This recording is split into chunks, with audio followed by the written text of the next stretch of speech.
श्री दत्तात्रेय भगवान की जय। अब वहां पहुंच गए जब उन्होंने पूजा पाठ एक निष्ठा से शुरू कर दी। अब जब वो पूजा पाठ करने लगे तो भगवान के कार्य सबको बटे हुए थे। वहां और भी सेवक रहते थे, किसी को दीपक जलाना, किसी को फल चढ़ाना, जैसे जैसे सबके काम। तो ये देखने लगे यार मैं क्या काम करूं भाई। कोई काम ऐसा नहीं, क्योंकि हाथों से टूटा, उंगलियां है नहीं। तो वो सबसे पूछने लगे भाई मुझे भी कोई भगवान की सेवा प्राप्त हो सकती है क्या, कि मैं भगवान के लिए कुछ कर सकूं, मुझे कुछ सेवा बता दो। वो कहने लगे भाई हम कुछ सेवा नहीं बता सकते, आप भगवान से स्वयं वो पूछ ले।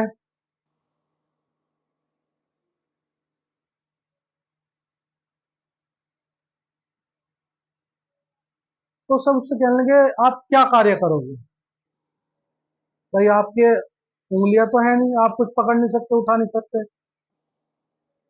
तो एक दिन उसने देखा दत्तात्रेय भगवान स्नान करके आए। तो जब भगवान स्नान करके आते थे तो भगवान के केस खुले रहते, तो सुखाने के लिए उनको खोलते थे। तो उसके मन में आया, तो भगवान को लोबान वगैरह की पहले क्या हुआ करता था, सुगंध दी जाती थी, उससे बाल सुखाए जाते। तो इसने सोचा क्यों ना मैं ये मुझे धूप दिखाने का कार्य मिल जाए।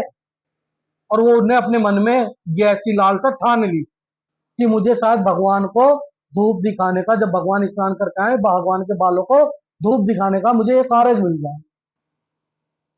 जब उसने बिल्कुल नीचे कर लिया और वो रोया गिड़गिड़ाया, तो भगवान के द्वारा उनको वो कार्य प्राप्त हो गया कि जब भी भगवान स्नान करके आते तो जरूर धूप भगवान के केसों को दिखाया करते।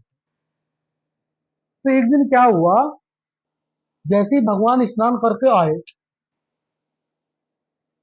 मुख उधर और पीछे राजा खड़ा, कार्तवीर। अब जिस पात्र में वो अंगारी वगैरह करके, कोयला वगैरह करके भगवान को द्रव्य धूप दिखाता था, वो पात्र नहीं मिल रहा था। और उसने देखा अरे पात्र कहाँ गया, पात्र कहाँ गया। इतने भगवान आ गए बड़ी जल्दी जल्दी। तो उसने हक करी न धक, उसने क्या करा, वो कोयले उठा के अपनी हथेली पर रख दी। और हथेली पर रख के क्या करने लगा, भगवान को धूप दिखाने लगा, क्योंकि मन में एक वो थी पक्की श्रद्धा थी। अब जब तक वो उस पर सुगंध थी तो सुगंध गई, लेकिन जैसे कोयले ने हथेली की चमड़ी को जलाना शुरू करा तो क्या हुआ, चमड़ी की दुर्गंध आई। जैसी चमड़ी की दुर्गंध आई तो दत्तात्रेय भगवान ने कहा अरे ये चमड़ी जलने की दुर्गंध कहाँ से आ रही है। उन्होंने जैसी देखा, उसने तो वो अंगारी अपने हाथ पर रखी थी। तो भगवान ने उसको झटकवा दिया, अरे ये क्या कर रहे हो, ये छोड़ो, तुम्हारा हाथ जल गया, ये तुमने क्या किया। तो वो हाथ जोड़ के बैठ गया अपने, जैसे ही जैसे भी आपसे भगवान आप आए, वो मुझे पाकर नहीं मिल पाया तो जल्दी के कारण मैंने और वो दिखा दी भूख हथेली पर।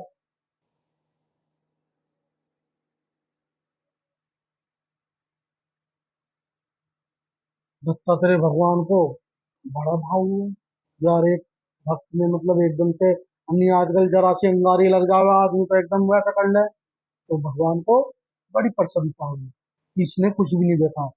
उन्होंने कार्तवीर के इस कठोर कठोर आचरण का कारण पूछा।